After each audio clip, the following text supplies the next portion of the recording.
I'm gonna do a quick video on my impatience on waiting on the Randall intake from Flying Miata.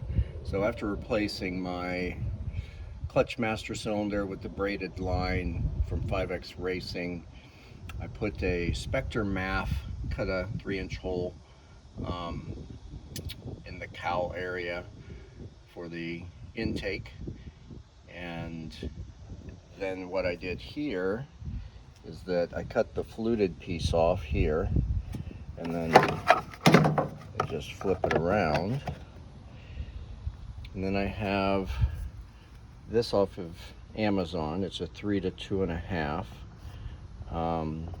Then there's a coupler from silicone intakes, and then this is a 3-inch piece.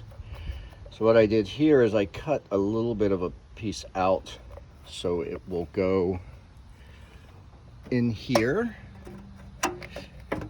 and go around the clutch master cylinder pretty snugly. So once you put these two together, I'm going to set this down for a second.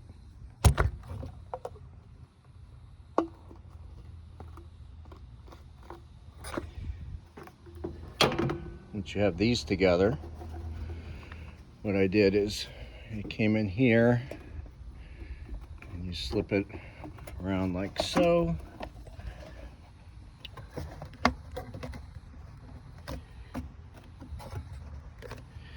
Excuse the video.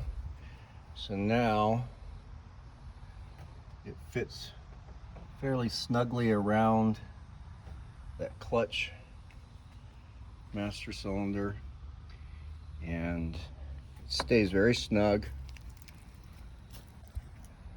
It's got a nice intake there. I'm going to put like Velcro some screen or mesh or something just to make sure, but there's a little bit of a crack in here, but I don't know if you can see that, but not much.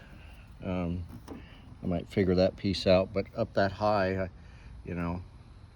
don't think that's going to be an issue. So anyways, tired of waiting.